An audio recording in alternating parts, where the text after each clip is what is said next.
मैं ढानेकर चिन्मय जी, आपका स्वागत है। चिन्मय, मतदान प्रतिशत की बात कर रहे हैं हम, लगातार उम्मीद कर रहे हैं कि मतदान प्रतिशत बढ़ेगा। चुनाव में पार्टियों की ओर से घोषणा पत्र, संकल्प पत्र बहुत सारे जारी की जाते हैं, बहुत सारी गारंटियां। ये खास तौर पर ये चुनाव तो गारंटियों के लिए इतिहास में याद किया जाएगा कि दोनों तरफ से गारंटियां हैं। लेकिन मतदाता किन मुद्दों पर, किन परिस्थितियों में मतदान देने के लिए निकलता है, उसके दिमाग में क्या कुछ रहने वाला है, क्या कुछ रहता है चुनावों को में?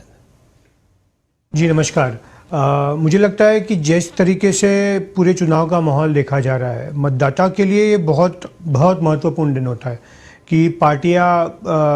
लंबे समय से, इतने महीने से हम जो देख रहे हैं, जो चुनाव प्रचार हो रहा है या फिर जो एजेंडा सेटिंग जो हो रहा है इतने महीनों से, उस एजेंडा सेटिंग का जो ग्रैंड फिनाले है, जो उसका जो क्लाइमैक्स है, वो आज के दिन होता है। मतदाता का जो पूरा दायित्व होता है वो आज घरों से निकल के अपने आलस को दूर छोड़ के मतदान केंद्रों में जाके वोट करना है। वोट करने के टाइम पे उन्हें बहुत सारी चीज़ों का मुझे लगता है ध्यान रखना चाहिए। एक तो है वो अपने लिए, अपने बच्चों के लिए, अपने परिवार के लिए, अपने राज्य के लिए किस प्रकार का भविष्य चाहते हैं। क्या उन्हें लगता है कि 2, 4, 5 दिन में जो लोक लुभावने वादे किए गए, जो फ्रीबीज या फिर और भी कोई जो चीज़ें हैं, क्या वो उन्हें लुभाएंगी, या उन्हें एक लॉन्ग टर्म फ्यूचर के बारे में वो सोच रहे हैं? क्योंकि आप आज जिनको वोट करोगे, वो चाहे कोई भी पार्टी हो, कोई भी कैंडिडेट हो, उसका विजन क्या है आपके स्टेट के लिए, आपके एरिया के लिए, वो आपको देखना बहुत ज़्यादा ज़रूरी है। क्योंकि आज आप जो करोगे, आप आज जो मतदान करोगे, उसके ऊपर आपके ना सिर्फ 5 साल लेकिन उसके आगे का भी फ्यूचर बहुत ज़्यादा निर्भर करता है। क्योंकि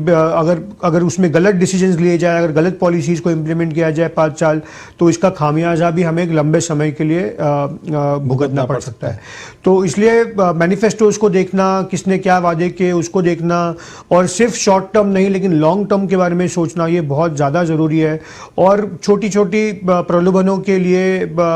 उसमें प्रलोभन के आड़े में ना आ जाना, ये मुझे लगता है बहुत ज़्यादा महत्वपूर्ण है। क्योंकि मतदाता ही है जो आपके जो स्टेट को, आपके राज्य को, आपके शहर को आगे लेके जाएगा। जिनमें 2 चीजें यहाँ हम समझना चाहेंगे मतदाता के लिहाज से, दर्शकों के लिहाज से। एक तो फ्री बीज, जिसको लेकर पूरे देश में एक बहस छिड़ी हुई है, और दूसरा ये कि जब भी किसी भी राज्य में चुनाव होते हैं, राजस्थान की बात करें, राजस्थान में स्टार प्रचारक भाजपा और कांग्रेस के रहे। जिन विधानसभा क्षेत्रों में, जिन जिलों में वो जा रहे थे, चुनावी सभा कर रहे थे, हम भी लगातार सवाल पूछ रहे थे, लेकिन उनके जो भाषण थे, उनके जो वक्तव्य थे, वहां से जो लोकल इशू है, जो स्थानीय इशू है, वो कहीं ना नजर नहीं आए। बड़े इशू नेशनल लेवल के राजस्थान के चुनाव में या विधानसभा चुनाव में किसी भी स्टेट का हो, वो कहीं ना कहीं गायब नजर आते हैं। बिल्कुल, मुझे लगता है फ्रीबीज का जो मामला है ना, बहुत महत्वपूर्ण मामला है। और आज हो क्या रहा है हमारे देश में कि स्टेट आफ्टर स्टेट, एक राज्य के पीछे दूसरा राज्य एक दूसरे को कॉपी करने में लगे हुए हैं। अगर आप देखें तो अगर मान लो एक राज्य ने किया कि हमने फ्रीबीज दी, तब कोई एक पार्टी उसको क्रिटिसाइज करती है उस राज्य में जो अपोजिशन में होती है, या फिर जो वो फ्रीबीज नहीं दे रही होती, लेकिन वही पार्टी किसी और राज्य में जाके वो फ्रीबीज को दे देती है। तो ये जो है कॉम्पिटिशन सा चला आ रहा है फ्रीबीज का, इसको हम पब्लिक पॉलिसी की भाषा में कहते हैं कॉम्पिटिटिव पॉपुलिज्म। तो कॉम्पिटिटिव पॉपुलिज्म ये है कि आप पॉपुलिस्ट जो स्कीम्स है, पॉपुलिस्ट आपको लगता है कि अगर हम फ्रीबीज दे देंगे तो लोग आपके झांसे में आ जाएंगे, तो आप इसलिए फ्रीबीज की घोषणा करते हो, और फ्रीबीज की घोषणा आप यहाँ पे कर देते हो, आप कहीं उसको रेप्लिकेट करते हो, या फिर कोई दूसरी पार्टी उसको देख के रेप्लिकेट करती है। अगर कोई 500 में सिलेंडर दे रहा है तो बोलते हैं दूसरे 450 में दे रहा है। तो ये एक तरीके से 400 में भी आ जाता है, 400 में भी आ जाएगा। तो ये जो है ये बार्गेनिंग सा चल रहा है। और जो पार्टी मान लो 400, 450 में दे रही है, उसी की अगर किसी और राज्य में सरकार है तो वहाँ पे नहीं देंगी। तो ये जो है ना, ये मतदाता बहुत स्मार्ट है, और मुझे लगता है मतदाता को ये सारे चीज़ों को पार करके चीज़ों को लंबे समय के लिए देखना चाहिए, और उसके थ्रू जो कि जिसे हम कहते हैं रीडिंग बिटवीन द लाइंस, तो ये मतदाताओं को करने की बहुत ज़रूरी है। तो फ्रीबीज का जहाँ तक सवाल है, अगर कोई चीज़ आपको लगता है कि आपके फ़ायदे की है, और अगर आपको लगता है कि आपके सामाजिक या आपके आर्थिक परिप्रेक्ष्य में, आपकी ज़िंदगी में और एक लार्जर पर्सपेक्टिव में अगर उसका फ़ायदा हो सकता है, हर फ्रीबी या फिर हर स्कीम बुरी भी नहीं होती। लेकिन अगर आप लैपटॉप बांट रहे हो, मोबाइल बांट रहे हो, तो ये तो सीधा सीधा प्रलोभन हो जाता है एक तरीके से। तो ये फ्रीबीज आई थिंक बहुत लंबे समय से अभी पिछले एटलीस्ट 6-7-8 साल से पूरे देश में राज्य के बाद राज्य में हम देखें पार्टी आफ्टर पार्टी इसको रेप्लिकेट करने की कोशिश करें। उनको लगता है कि कंपटीशन है, कॉर्पोरेट जैसे कंपटीशन चल रहा है कि उनकी पॉलिसीज से, उनके फ्रीबीज से हमारे फ्रीबीज बेटर कैसे है। एक तो ये चीज़ है, और दूसरा जो सवाल आपने पूछा था कि जैसे अपने कि जो स्टार प्रचारक लोकल मुद्दों के बारे में ज़्यादा बात नहीं हो रही। मुझे लगता है ये भी एक दुर्भाग्य है कि अगर हम देखें तो राज्य बदलते, जैसे भी 5 राज्यों के चुनाव हो रहे हैं, 5 राज्यों के चुनाव तो हो रहे हैं, लेकिन चुनाव के जो मैनिफेस्टोज हैं वो कितने केयरफुली ड्राफ्टेड है। क्या उसमें उन्होंने बहुत अच्छे से लोकल एजेंडा को स्टडी किया है? क्या उन्होंने लोगों से उतनी ज़्यादा बात की है? क्या उन्होंने सारे जो वहाँ के स्टेक होल्डर्स है, जो सारे वहाँ के घटक है समाज के, क्या उन्होंने उनसे बात करी है? या बस एक ही जो टेम्पलेट है, आप उसको एक टेम्पलेट को, एक डेफिनेशन उनको सेट कर दो और उसको आप स्टेट आफ्टर स्टेट आप उसको रेप्लिकेट करो। तो बहुत सारी दिक्कत यही होती है कि स्टार प्रचारक जो होते हैं वो, उनको तो हर राज्य में जाना है, वहाँ पर प्रचार भी करना है, अपनी खुद की सरकार भी चलानी है, पॉलिसीज भी देखनी है, ग्लोबली भी देखनी है। तो ये जो टेम्पलेट है ना, बहुत ज़्यादा डीप डाइव होता नहीं है। मैनिफेस्टो एक दूसरे के कॉपी पेस्ट होते हैं, पिछले साल के मैनिफेस्टोज का कॉपी पेस्ट हो जाता है। तो जो उसमें जो काम होना चाहिए, जो उसमें लोकल मुद्दों के बारे में जो अध्ययन होना चाहिए, वो मुझे लगता है कि बहुत ज़्यादा नहीं किया जाता। लेकिन लोगों को ये चीज़ देखने की ज़रूरत है। आज लोगों को वोट डालने के पहले अपने जो वहाँ पे कैंडिडेट खड़े हैं उनके एक बार कुछ, जहाँ पे कुछ एप्लीकेशन भी, कुछ वेबसाइट्स है जहाँ पे पत्रिका ने भी इतने बार पब्लिश किया हुआ है कि उनके क्या एसेट्स है, उनका क्या बैकग्राउंड रहा है, क्या उन पे क्रिमिनल केस है। ये सारे चीज़ों को कम से कम एक आधा घंटा 1 घंटा देख के आपको स्टडी करना चाहिए। क्योंकि अगर आप एक फ़ोन लेने के टाइम पे अगर आप इतना ज़्यादा सोचते हो, अगर आप मल्टीपल फ़ोन्स को देखते हो कि कौन सा बेटर है, कौन से में आपको क्या स्कीम मिल रही है, टीवी लेने के टाइम पे आप सोच रहे हो, लेकिन ये तो आपके शहर की, आपके राज्य की बात है, अगले 5 साल की बात है। आपको आपका आधा 1 घंटा डाल के आपको आपके कैंडिडेट को स्टडी करना चाहिए। आपको देखना चाहिए कि उनकी क्या पार्श्वभूमि है, उन्होंने क्या वादे किए है, उन पार्टीज ने क्या वादे किए हैं, कि आपके पास बेटर ऑप्शन है। ये सारे चीज को स्टडी करके आपको एक बेटर ऑप्शन या बेटर आपका ओपिनियन, आपका जो मत है उसको आपको कास्ट करना चाहिए। आज सोच समझकर मतदान करें, चिन्मय बता रहे हैं। एक दर्शकों को मैं ये भी बता दूं, चिन्मय लंबे समय से जो लोकल बॉडीज है और जो योजनाएं हैं, शहरी मूलभूत विकास है, उसको लेकर एक लंबा अध्ययन इनका है और स्टडी है। और आपको एक और जानकारी दे दूं, राजस्थान पत्रिका फाउंडेशन के तहत जन प्रेरी अभियान भी चलाया गया और बहुत सारे जो विधानसभा क्षेत्रों में, पूरे राजस्थान, मध्य प्रदेश, छत्तीसगढ़, तीनों राज्यों में मतदाताओं को जागरूक करने के लिए और युवा जो नेता है उनको तैयार करने के लिए, ऐसे नेता जो शहरी समस्याओं को समझते हैं, शहरी मुद्दों को उठाते हैं। क्या ये जन प्रेरी अभियान क्या कुछ था, थोड़ा दर्शकों को बताना चाहेंगे? बिल्कुल बिल्कुल। तो जन प्रेरी अभियान जो पत्रिका का है, जो हमने 2 जून 2023 को लॉन्च किया था। जन प्रेरी अभियान का जो पहला वाला वर्जन है उसको पत्रिका चेंज मेकर्स के नाम से जाना जाता था। जन प्रेरी अभियान का जो मुख्य उद्देश्य था वो था कि राजनीति में, आपको रोकना चाहेंगे, राज्यपाल कलराज बने हुए, जिनमें जन प्रेरी को लेकर आप कुछ समझा रहे थे। बिल्कुल। तो जन प्रेरी अभियान का, जैसे मैंने कहा, 2 जून 2023 को ये लॉन्च किया गया था। इसका जो मुख्य उद्देश्य था वो ये था कि राजनीति में आने वाली जो प्रवेश बाधाएं हैं, जैसा पैसा, मनी, मसल, पॉलिटिकल बैकग्राउंड, जो हम कहते हैं कि डायनेस्टी पॉलिटिक्स चलती आ रही है, अगर आपकी फैमिली पॉलिटिक्स में है तो आप पॉलिटिक्स में जा सकते हो। तो ये जो प्रवेश बाधा है, जिसकी वजह से होता क्या है कि एक आम इंसान, चाहे वो कितना भी टैलेंटेड हो, चाहे उनके पास कितने भी अच्छे स्किल्स हो, वो अच्छे प्रोफेशनल्स हो अपने अपने एरियाज़ में, लेकिन उनको वो रास्ता नहीं कि वो अगर उनको समाज के लिए, देश के लिए काम भी करना है और अगर राजनीति में जुड़ के अगर उनको काम करना है तो वो किस प्रकार से वो काम को कर सके। या फिर जैसे हम कहते हैं कि इंजीनियर, डॉक्टर, वकील बनने के लिए आपको पता है कि आपको कौन सी पढ़ाई करनी है, आपको कौन सी डिग्री लेनी है, आपको किससे ज़्यादा बात करनी है, आपको जॉब के लिए कहाँ अप्लाई करना है। लेकिन अगर आपको राजनीति में जाना है, अगर आपको एक राजनीतिक लीडर बनना है और अगर आपको उसके लिए खुद को सक्षम बनाना है, ये सबसे महत्वपूर्ण बात है जो हम अपने जन रेडियो को कह रहे हैं। हमने हमारे जन रेडियो को इंडियन स्कूल ऑफ डेमोक्रेसी के साथ मिलकर ट्रेनिंग भी दी है कि आप किस प्रकार से आप चुनाव लड़ सकते हो, चुनाव जीत सकते हो। और उससे महत्वपूर्ण मुझे लगता है ये है, जो आज भी हमारे वोटर्स को सोचने की जरूरत है कि चुनाव जीतना तो एक बात होती है, लेकिन चुनाव जीतने के बाद क्या, चुनाव जीतने के बाद आपको आपकी जो समस्या है, आपकी जो समस्या है उसको जो सॉल्व करना है, अगर उसका निवारण करना है तो उसके लिए जो स्किल्स की आवश्यकताएं होती है, जो उसके लिए नॉलेज की आवश्यकताएं होती है, क्या आपको लगता है कि आपके कैंडिडेट के पास वो स्किल्स, वो नॉलेज है? हमने हमारे जनप्रहरियों के लिए हमने यही कोशिश की कि हम उनको एक प्लेटफॉर्म दे पाए। लगभग 11,500 लोगों ने अप्लाई किया जनप्रहरी बनने के लिए। उसके बाद हमने एक स्ट्रिक्ट हमारी जो एक इवैल्यूएशन का मेथड थी, उससे हमने लगभग 1400 जनप्रहरी सिलेक्ट किए, राजस्थान, छत्तीसगढ़ और मध्य प्रदेश, तीनों राज्यों से। और ये जनप्रहरी हमारे जो है, मैं आपको बता दूं कि ये अलग अलग बैकग्राउंड से आते हैं। कोई डॉक्टर है, कोई इंजीनियर है, कोई वकील है, कोई बड़े सोशल वर्कर है, कोई डेटा साइंटिस्ट है, कोई बहुत बहुत अच्छे तरीके से सामाजिक घटकों के लिए काम कर रहे हैं बहुत लंबे समय से। तो ये जो जनप्रहरी है, इनको हमने एक प्लेटफॉर्म दिया, हमने उनको ट्रेन किया कि आप कैसे समाज को सुधारने के लिए और समाज के लिए आप काम कर सकते हो, कैसे आप उसके लिए चुनाव में अगर आपको जुड़ना है, अगर चुनाव लड़ना है तो आप कैसे अपने आप को सक्षम बना सकते हो। और महत्वपूर्ण ये भी है कि चुनाव जीतने के बाद आपको जो चीजें करनी है उसको आप किस तरीके से कर सकते हैं। तो ये एक महत्वपूर्ण अभियान है और ये अपने आप में अनूठा है, क्योंकि कहीं पे भी ऐसा जो जनप्रतिनिधि तैयार करने के लिए एक प्लेटफॉर्म ऐसा कहीं नजर नहीं आता पूरे देश में, जो राजस्थान पत्रिका फाउंडेशन के तहत चिन्मय जी की टीम कर रही है। स्टूडियो में मौजूद है चिन्मय। जनप्रहरी की बात हो रही थी और समस्या यही है कि जब जो उम्मीदवार, पार्टियों के उम्मीदवार हैं, वो जब प्रचार होता है तो वो आपके चरणों में होते हैं, आपके पास आते हैं और वो आपके जनसेवक कहलाते हैं कि मैं जनसेवक हूं आपका। लेकिन जैसे चुनाव जीतते हैं तो वो पार्टी के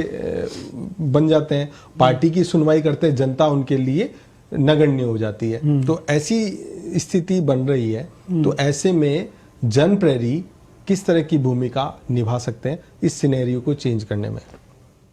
बिल्कुल, हमारे जैसे मैंने कहा जो जनप्रहरी है वो अलग अलग बैकग्राउंड से आते हैं। कोई डॉक्टर है, कोई इंजीनियर है, कोई लॉयर है, कोई डेटा एनालिस्ट है, कोई सोशल वर्कर है, काफ़ी सारे सोशल वर्कर हैं, काफ़ी सारे ऐसे भी हैं जो पॉलिटिकल पार्टीज़ में अलग अलग भूमिकाओं में हैं, चाहे वो आज इलेक्शन लड़े या ना लड़े।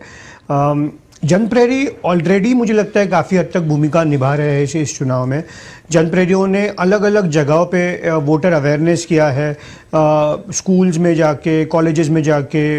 हॉस्पिटल्स में जाके या फिर किसी भी ऐसे सामाजिक स्थलों में जाके उन्होंने लगातार वो पिछले 1.5 महीने से वोटर अवेयरनेस कर रहे हैं, लोगों को जागरूक कर रहे हैं कि आपको मतदान करना चाहिए और आपको क्यों मतदान करना चाहिए।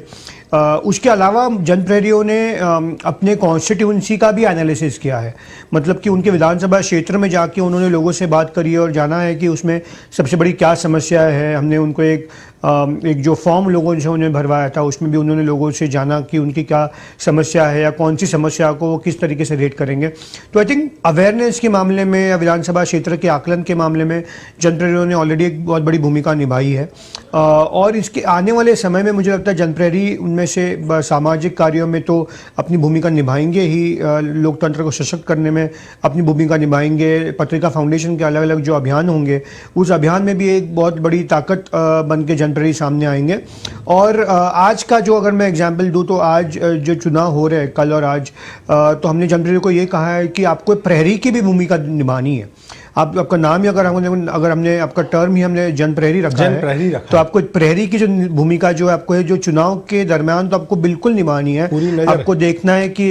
पैनी नजर रखनी है, आपको देखना है कि कहीं पे अगर कुछ गलत प्रैक्टिसेस हो रही है, अगर कहीं पे शराब बट रही है, अगर कहीं पे कुछ और प्रलोभन लोगों को दिया जा रहा है या इसके लिए पत्रिका अखबार में भी हम एक नंबर जारी कर रहे हैं, उस नंबर पर जाकर आप अपनी शिकायत दर्ज करा सकते हैं अगर आपको प्रलोभन दिया जाता है। चिन्मय, एक और यहाँ पर एक बात करेंगे घोषणा पत्रों की और घोषणाओं की गारंटियों की। अक्सर हर राज्य में देखने को मिलता है एक आकर्षक सा जो टेम्पलेट आपने बताया कि टेम्पलेट के जैसा होता है, वो घोषणा पत्र में शामिल होती है योजनाएं, युवाओं के लिए नौकरियां होगी, ये सस्ता देंगे, ये फ्री देंगे, वो सब कुछ हर राज्य में देखने को मिलता है। होता क्या है कि घोषणाएं अक्सर हो जाती है, 5 साल निकल जाते हैं, घोषणा पूरी नहीं हो पाती। कई बार नेता कहते हैं कि इसके लिए ये समस्या है, इसके लिए वो समस्या है, तो उसका लिए किस तरह से फंड आएगा, किस तरह से बजटिंग होगी, किस तरह, इस पर कोई मंथन नहीं किया जाता, बस घोषणा कर दी जाती है। बिल्कुल, ये बहुत बड़ी समस्या है कि घोषणा पत्र बहुत ज़्यादा जगह पे हवाई होते हैं। उसका जो रियलिटी है उससे बहुत बार कोई हम देखते रिलेशन नहीं होता। उसका कारण ये होता है कि पॉलिटिकल पार्टीज़ की जो मानसिकता बन गई है वो ये है कि अभी तो हम घोषणा कर दे, अभी घोषणा पत्र जारी कर दे और हम इलेक्शंस में इसका जो लेवरेज है उसका फ़ायदा हम उठा लें, उसके बाद देखते हैं उतने क्योंकि उनको ये लगता है कि लोगों की जो याददाश्त होती है वो शॉर्ट टर्म होती है। लोगों को ये बताना चाहिए पॉलिटिकल पार्टीज को, मीडिया को बताना चाहिए पॉलिटिकल पार्टीज को कि हमारी याददाश्त शॉर्ट टर्म नहीं होती। अगर आपने घोषणा पत्र में कोई चीज़ कही है, अगर आपने किसी चीज़ की गारंटी दी है, तो हम आपको 5 साल पूछेंगे कि आपने इसके लिए क्या किया। और अगर आपको लगता है कि इसके लिए आपके पास इनफ फंड्स नहीं थे, तो आपने पहली बार तो घोषणा पत्र में उसको लिखा क्यों। और अगर आपके पास मान लो आज इनफ फंड्स नहीं है लेकिन आपके पास 5 साल है, तो आपने आपके फंड्स को बेटर करने के लिए आपने क्या किया, कि आपने कौन से तरीके आपने आजमाए कि आपके जो सरकारी जो खजाने हैं वो बेटर हो सके, कि आपने उसके लिए क्या किया, करप्शन को आपने कैसे कम किया, कैसे आपने ये इंश्योर किया कि जो लीकेजेस है वो लीकेजेस कैसे कम हो। तो ये सारी चीज़ें लोगों को, पॉलिटिकल पार्टीज को पूछनी चाहिए। आपका लोगों को बहुत समझना ज़रूरी है कि आपका जो काम है वो आज के दिन में सबसे महत्वपूर्ण तो है ही, क्योंकि आपके मतदान से आप ये डिसाइड करोगे कि राज्य में किसकी सरकार बनेगी। लेकिन उससे ज़्यादा जो महत्वपूर्ण या उतना ही कुछ अगर महत्वपूर्ण है तो वो है अकाउंटेबिलिटी पॉलिटिकल पार्टीज की इलेक्शंस के बाद। बिल्कुल, इस पर चर्चा जारी रहेगी। इसी बीच बड़ी खबर धौलपुर से मिल रही है, जहां फायरिंग की घटना सामने आई है। बाड़ी, मुझे लगता है इसमें लोगों को अवेयर रहना बहुत ज़रूरी है। लोगों को ये देखना पड़ेगा कि उनका जो काम है वो आज के दिन समाप्त नहीं होता और अगले 5 साल बाद फिर से उनका काम जागरूक नहीं होता। जो political parties taken for granted लेती है ना कि लोगों के पास, इसीलिए जो कहते हैं बहुत बार कि जो नेता हमें 5 साल बाद फिर दिखते हैं, फिर 5 साल के लिए गायब रहते हैं, उसका कारण यही है क्योंकि नेताओं को ये लगता है, पॉलिटिकल पार्टीज को ये लगता है कि लोगों का काम सिर्फ मतदान केंद्र में जाके वोट करना है। लेकिन ये बताना बहुत ज़रूरी है कि लोग जागरूक थे, लोग जानते हैं कि क्या चल रहा है, लोगों की एक पैनी नज़र है कि कहाँ पे कौन से चीज़ों में खर्च किया जा रहा है पैसा, कहाँ पे फंड्स को अलॉकेट किया जा रहा है, जो वादे किए थे, जो कस्में खाई थी, जो गारंटियाँ दी थी, जो मैनिफेस्टो में जो चीज़ें लिखी थी, वो किस प्रकार पॉलिटिकल पार्टीज पूरी कर रहे हैं। तो इसीलिए उसको 5 साल तक एक ट्रैक करने की ज़रूरत है। अगर लोग न्यूज़पेपर्स देखते हैं, पत्रिका टीवी देखते हैं, न्यूज़पेपर पढ़ते हैं, तो उनको ये समझ में आ जाएगा धीरे धीरे करके कि कौन से जगह पे क्या क्या हो रहा है। लेकिन उस चीज़ को मैनिफेस्टोस के साथ जोड़ के देखना ज़रूरी है। अगर आप कोई खबर पढ़ते हैं अखबार में, कोई न्यूज़ देखते हैं टीवी में, लेकिन आपको एक बार 1 साल बाद, 6 महीने बाद फिर से मैनिफेस्टो में जाके देखना चाहिए कि मैनिफेस्टो में क्या कहा था। अगर मैनिफेस्टो के अगेंस्ट कोई चीज़ जा रही है तो आपको आपके एरिया के जो एमएलए है उनको पूछना चाहिए। अच्छा, जो एमएलएज है, ये भी बहुत इंपॉर्टेंट बात है कि इलेक्शन में जो एजेंडा सेटिंग होती है वो पार्टीज़ की तरफ से होती है। मान लीजिए कांग्रेस, बीजेपी अपनी तरफ से डिसाइड कर रहे हैं कि हमारे मैनिफेस्टो में ये है, लेकिन उनके जो एमएलएज है, एमएलएज का भी उतना ही काम है कि वो जाने कि उनके पार्टी ने क्या घोषणा की है, उनके पार्टी ने कौन सी गारंटी दी है और उनका क्या प्लान है कि उनकी जो घोषणा है, उनकी पार्टी की जो घोषणा है, उनकी पार्टी की जो गारंटी है, उनके स्तर पर जो संभव है वो उस चीज़ का एग्जीक्यूशन कैसे करेंगे। चन्मय, हकीकत तो यह है कि कई ऐसे प्रत्याशी भी हैं जो विधानसभा क्षेत्र में, उन्हें अपने विधानसभा क्षेत्र के मुद्दे ही, जो मूल समस्या है वो ही पता नहीं थी। आपको बता दें कि राजस्थान पत्रिका ने 4 दिशाएं 40 रिपोर्ट नाम से एक अभियान चलाया था। उसमें सभी विधानसभा क्षेत्र, 200 विधानसभा क्षेत्रों से चिन्मय मुद्दे निकाले गए थे कि क्या वहाँ पे समस्या है, क्या वो मूलभूत सुविधाएं हैं जो मिलनी चाहिए, जो पिछले कई सालों से उनको नहीं मिली है। लेकिन घोषणा पत्र जब हम देखते हैं वहां पर ऐसी कोई चीज जो मूलभूत समस्याएं, सड़क, पानी, सीवरेज की समस्या, वो अभी तक गांव तक नहीं पहुंची है, बिजली नहीं पहुंची है। बात आप भले ही मुफ्त दे दीजिए, सब कुछ कर दीजिए, मगर पहुंचे तो सही, वो ही नहीं पहुंच रहा। बिल्कुल, तो इसके लिए सबसे इम्पोर्टेंट जो चीज़ है ना वो है मेहनत, कि आपको ग्राउंड में जाने के लिए और आपको ज़मीनी स्तर से मुद्दों को उठाने के लिए आपको बहुत ज़्यादा मेहनत करने की ज़रूरत होती है। एक चिन्मय, ये यहाँ पर मैं अपडेट करना चाहूँ, आपने जो कहा कि हम अक्सर ये याद नहीं रखते कि 5 साल में पहले उसने क्या वादे किए थे, क्या जब अक्सर ये देखने को मिलता है कि जब मतदान की तिथि करीब आती है, डेट करीब आती है, तो वो मुद्दे गौण हो जाते हैं और जातियां ऊपर हो जाती है, और जब जातियों को लुभाते हुए ही मतदान की अपील की जाती है, ऐसा इस चुनाव में भी देखने को मिल रहा है। ये चीजें कब चीज सुधरेगी। बिल्कुल बारे में बात करें, डेप्थ मतलब मुद्दों की गहराई के बारे में बात करें तो शायद मतदाता को उसमें इतना इंटरेस्ट नहीं है, लोगों को मज़ा नहीं आता, लोगों को शायद किसने किसको क्या कहा, कौन से नेता ने किसको क्या कहा, कहाँ पे कितने सीट्स, कितने वोट पड़े, बस हमें बस इस चीज़ पे मज़ा आता है। लेकिन हमें उस चीज़ से ऊपर उठना पड़ेगा। देखिए, हमें चिन्मय यहाँ रोकना चाहूंगा आपको, दोहरा चरित्र राजनीतिक पार्टियों को भी देखने को मिलता है। वो कहते तो हैं कि जाति पर मतदान नहीं करे, विकास पर करे, मुद्दों पर आधारित मतदान करे, लेकिन वही पार्टी जातीय समीकरण साधने के लिए जब टिकट वितरण होता है तो जातीय समीकरण देखकर टिकट देती है। बिल्कुल। जब पॉलिटिकल पार्टियां ही जातियां देखकर, जातियों में भेदभाव करके, और यहाँ इस चुनाव में तो जातिगत जनगणना की भी बात सामने आई, जब जातियों से हम निकल नहीं पा रही हमारी पॉलिटिकल पार्टी, तो आम जनता कैसे निकलेगी? बिल्कुल, क्योंकि पॉलिटिकल पार्टीज को ये लगता है, देखिए आम जनता को भी समझने की जरूरत है कि पॉलिटिकल पार्टी का सबसे बड़ा इंसेंटिव क्या है। उनका सबसे बड़ा जो इंसेंटिव है वो है विनेबिलिटी, कि कैसा जो उनका कैंडिडेट है, क्या उसके जीतने का प्रतिशत या उसका जीतने की संभावना क्या करने से सबसे ज्यादा होती है। अगर उनको ये दिखे कि जातिगत समीकरणों पे लोग वोट देते हैं, तो वो जाति को ही उठाएंगे पॉलिटिकल इलेक्शन के पहले, क्योंकि अल्टीमेटली सारे पॉलिटिकल पार्टीज को चुनाव जीतना है, राइट। तो भले 100% ये चीज बहुत गलत है, लेकिन अगर आज मतदाता अगर हमें देख रहे हैं और अगर वो चुनाव में वोट करने के पहले अगर वो सोचे कि मुझे मतलब नहीं है कि अगर अपनी जाति के लिए क्या कहा है, अपने धर्म के लिए क्या कहा है, मुझे मतलब ये है कि मेरी सड़क बनी कि नहीं बनी, मेरे घर में बिजली आ रही कि नहीं आ रही, मेरे घर में पानी सही से आ रहा है कि नहीं आ रहा, ड्रेनेज की सुविधा क्या है, इन चीज़ों को देख के अगर मैं वोट करूंगा, और फिर आपके पास जो भी पॉलिटिकल पार्टीज है, जो भी आपके पास कैंडिडेट्स है, मैं पॉलिटिकल पार्टीज भी नहीं कहूंगा, यहाँ पे कैंडिडेट्स, आपको कौन से चुनाव में क्या चीज़ देखनी है पता होना चाहिए। अगर आज आपके कैंडिडेट्स को देखते हो कि अगर आपको लगता है कि अगर इन मुद्दों पे जिस कैंडिडेट ने आपको, चिन्मय यहाँ पर एक बड़ी खबर अपडेट आप दर्शकों तक पहुंच की जनता से, वो राजस्थान की जनता आज उसको पूरी करेगी। तो अभी भी जो लोग घर से नहीं निकले हैं उनको हम अपील करेंगे कि आप घर से बाहर निकले और मतदान करें। आपके आसपास जो लोग हैं आप उनको मतदान करने के लिए प्रोत्साहित करें। और राजस्थान पत्रिका के जो कॉन्टेस्ट है, मैं दर्शकों को बता दूं, अगर आपने आज का पत्रिका पढ़ा है तो हमने कुछ कैटेगरी में अवार्ड्स भी हमने रखे हैं। जो अगर आप बेस्ट ड्रेस्ड कपल है, अगर आपने कोई अच्छा पोशाक पहन के अगर आपने कपल वोटिंग की है तो आप वो हमारे साथ साझा कर सकते हैं।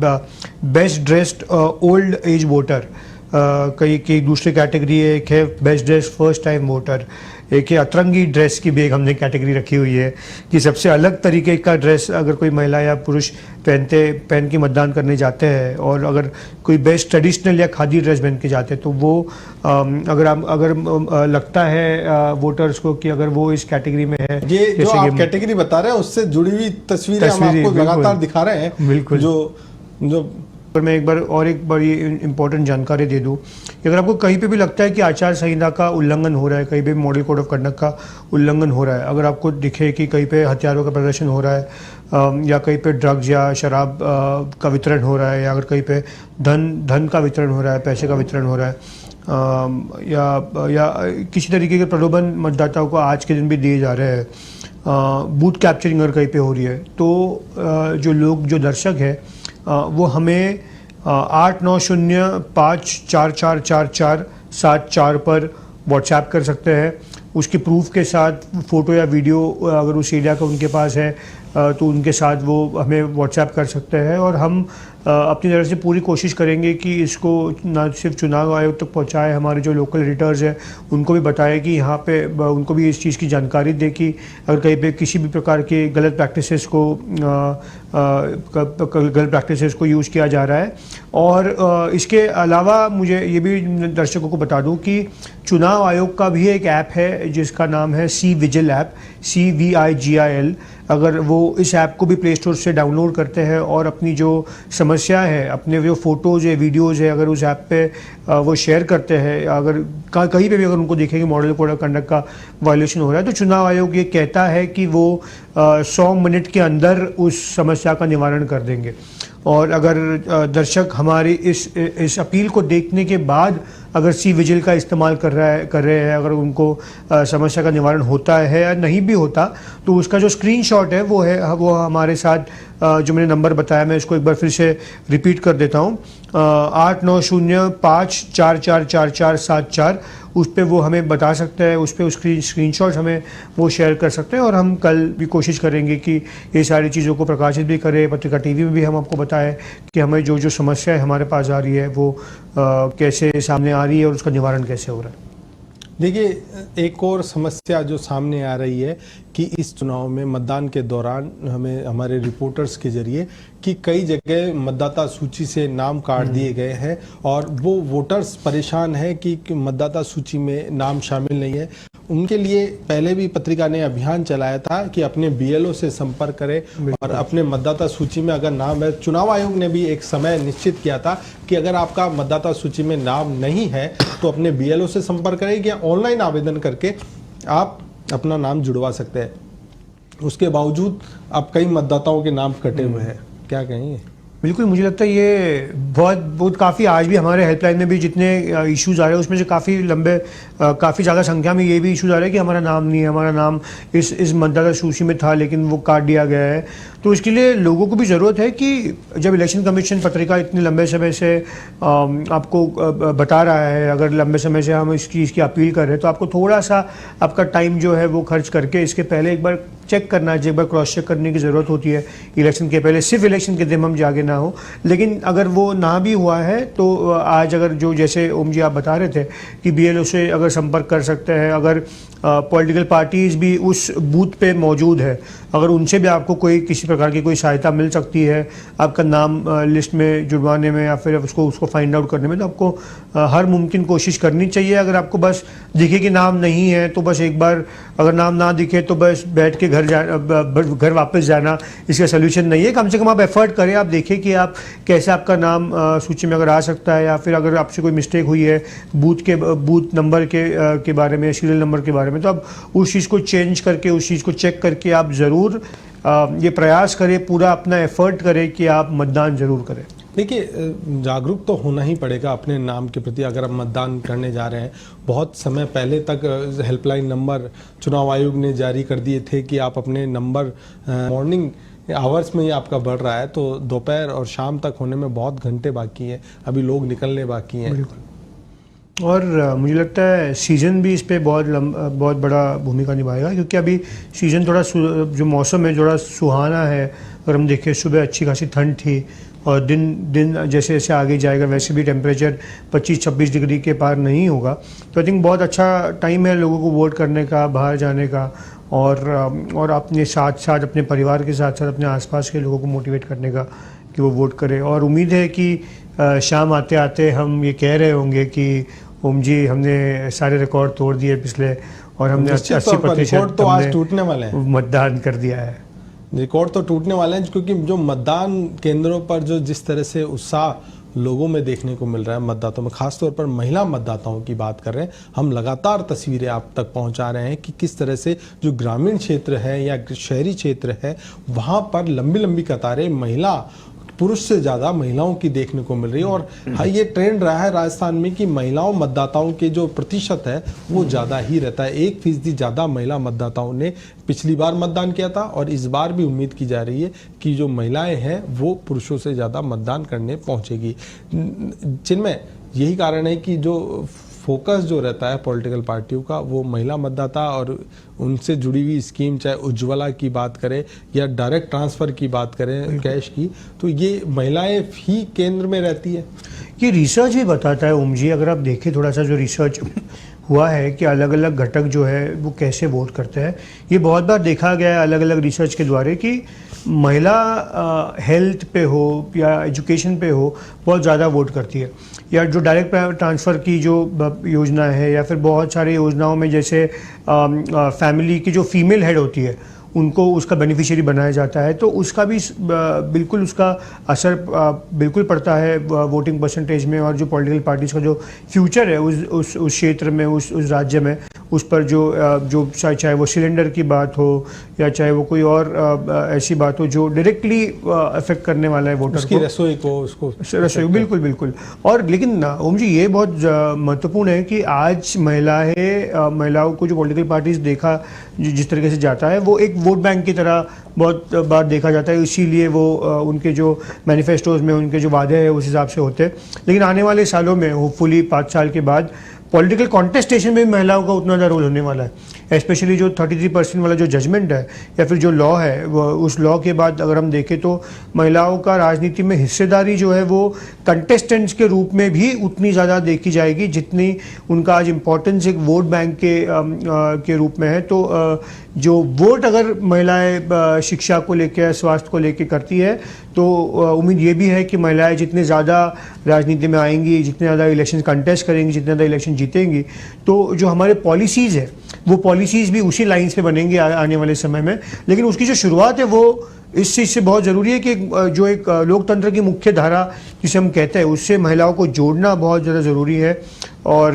धीरे धीरे करके आज वो वोटिंग के बारे में बात कर रहे हैं, शायद अगले इलेक्शन में हम महिलाओं के कॉन्टेस्टेशन के बारे में बात कर रहे होंगे कि कितने ज़्यादा महिला उम्मीदवार हमें मैदान में दिख रहे हैं। बिल्कुल महिला उम्मीदवार दिख सकती हैं क्योंकि बिल लाया जा रहा है नारी शक्ति वंदन के नाम से। और मगर उम्मीद जिनमें इस बार की जा रही थी पॉलिटिकल पार्टियों की ओर से, दोनों ही प्रमुख दलों की ओर से, कि जिस तरह से लोकसभा में बिल पारित किया गया, बिल लाया गया तो एक तो पॉलिटिकल पार्टियां आगे आएगी और जब लागू होने से पहले महिलाओं को तवज्जो देगी। लेकिन ऐसा टिकट वितरण में देखने को नहीं मिला कि उस संख्या में महिलाओं को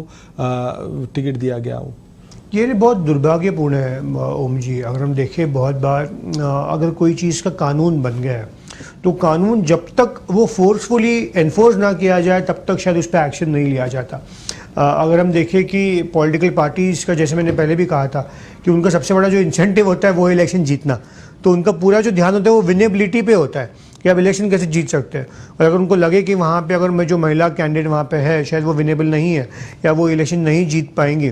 तो वो उसने मॉरल ग्राउंड्स पे जो है वो नैतिक तौर पे वो शायद एक्ट नहीं करते। ये दुर्भाग्य है कि इसीलिए तो कानून की ज़रूरत पड़ती है बहुत बार कि क्योंकि नैतिक जो पैमाना है वो पॉलिटिकल पार्टीज़ का अगर कम है तो नैतिक आधार पर अगर वो टिकट ना दे रहे तो इसीलिए बिल की भी ज़रूरत पड़ती है। तो इसीलिए उम्मीद तो बिल्कुल ये थी जैसे आपने कहा कि पॉलिटिकल पार्टीज़ महिलाओं को टिकट ज़्यादा दे, लेकिन अगेन वो विनिबिलिटी वाला फैक्टर जहाँ पे ज़्यादा आ जाता है, उनको लगता है कौन जिताऊ उम्मीदवार है इसलिए उनको टिकट उस तरीके से वितरण करते हैं। लेकिन जनप्रहरी में जैसे मैंने शुरुआत में भी कहा था कि हमारा पूरा फोकस ये है कि आपका कैंडिडेट जो है वो भले उस समय जिताऊ हो या ना हो वो अच्छा होना चाहिए, वो अच्छी होनी चाहिए। अच्छे को जिताऊ बनाया जा सकता है,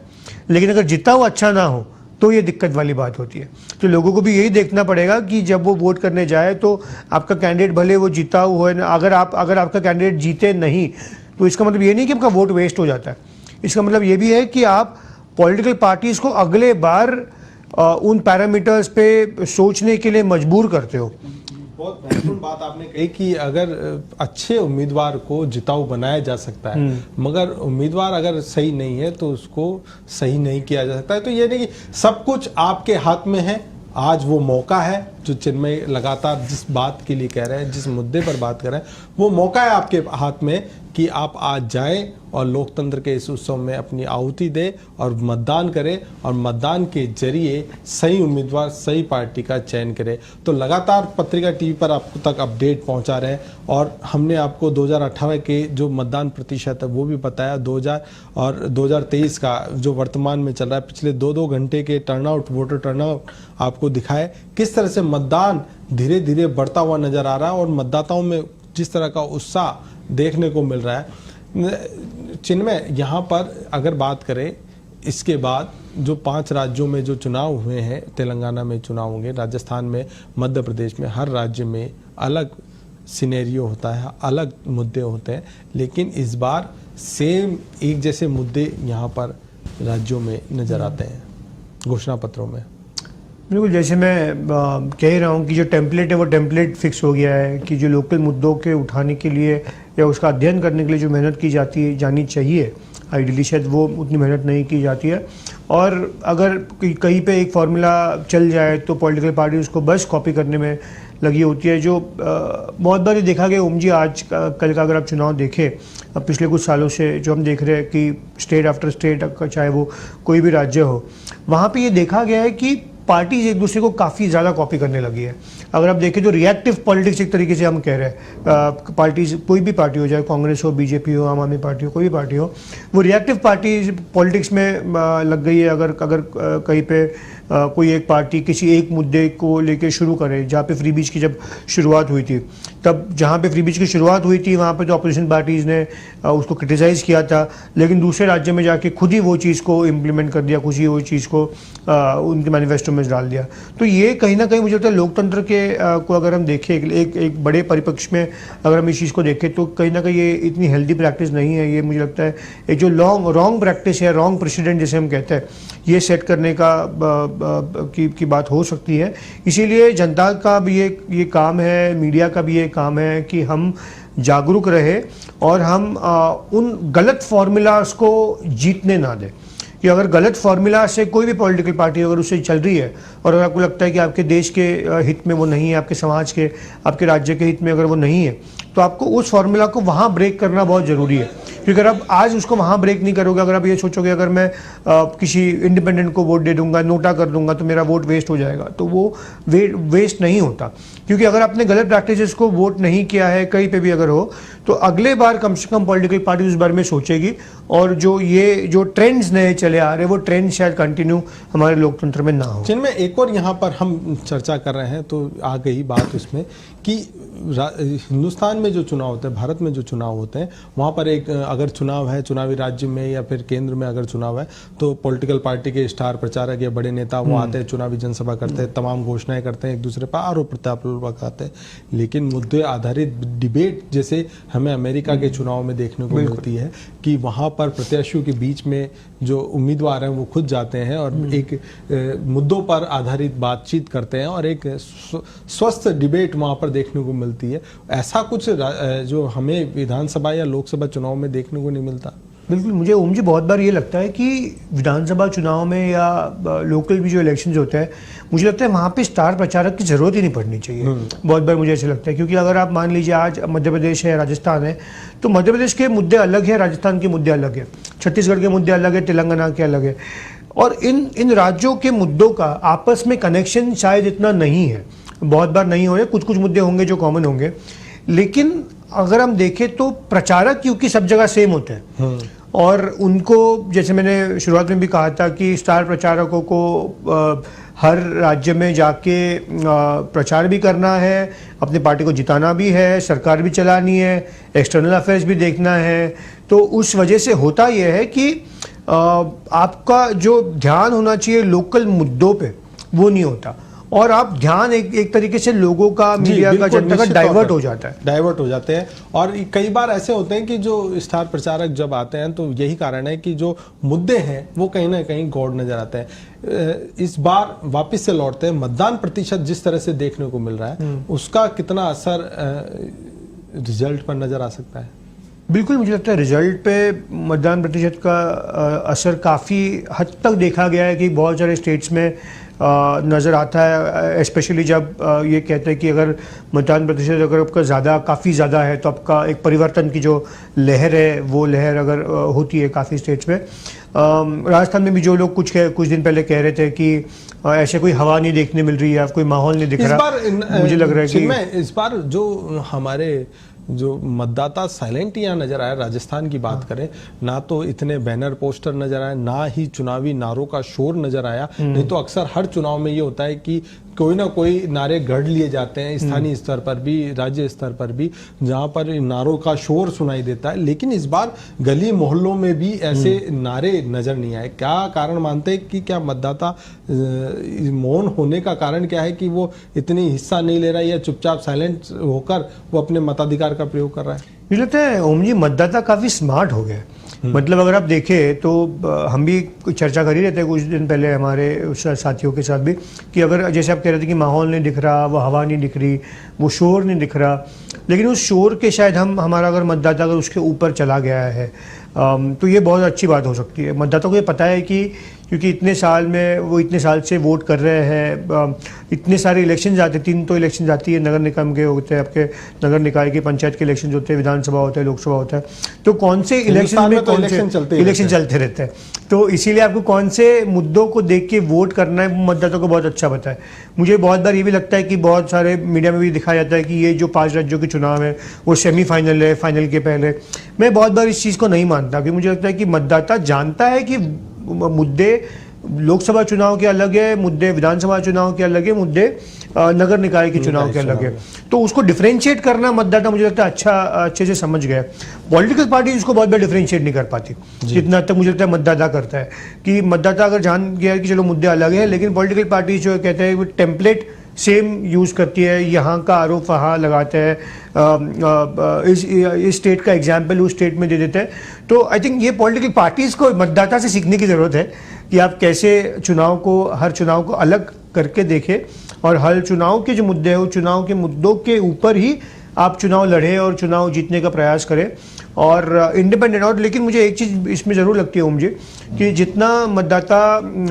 अलग अलग मुद्दों को समझते हैं या फिर अलग अलग इलेक्शंस को अलग नज़र से देखने की कोशिश करते हैं और स्मार्ट होते जा रहे हैं दिन ब दिन, लेकिन उनके सामने शायद उतने ऑप्शंस नहीं है। वो ऑप्शन शायद लिमिटेड सालों से है ही, चाहे पॉलिटिकल पार्टीज़ की बात करें, स्पेशली राजस्थान, मध्य प्रदेश जैसे स्टेट्स में, जहाँ पे बस 2 पार्टीज़ मोस्टली मैदान में नज़र आती है। इसीलिए मतदाता को ये सुनिश्चित करना पड़ेगा कि वो कैंडिडेट को देख रहे हैं या पार्टी को देख रहे हैं। ये अगेन ये बहुत डिफ़िकल्ट चॉइस है मतदाता के लिए भी, कि उनको बहुत बार ये लगता है कि अगर कैंडिडेट को देखें तो कहीं हंग असेंबली ना हो जाए, कहीं पे कुछ हमें जो नहीं देखना है वो ना देखने मिले। लेकिन एट द सेम टाइम आपको अच्छे कैंडिडेट को भी प्रोत्साहित करने की ज़रूरत है। अगर वो आपको लगता है अगर निर्दलीय भी है, आपको उसको प्रोत्साहित करने की ज़रूरत है, उसको अच्छे खासे वोट्स दे के। बिल्कुल, निश्चित तौर पर। और कोशिश करेंगे हम न्यूज़ रूम से भी हम लोगों से, हमारे सहयोगियों से जुड़े, फ़ोन के जरिए भी लगातार अपडेट लेते रहें, क्योंकि तमाम जगह से खबरें लगातार आ रही है, क्या कुछ अपडेट वहाँ पर है, और मतदान प्रतिशत को लेकर भी आप तक अपडेट पहुंचाते रहेंगे, क्योंकि जिस तरह से विधानसभा चुनाव में लोगों का रुझान देखने को मिल रहा है,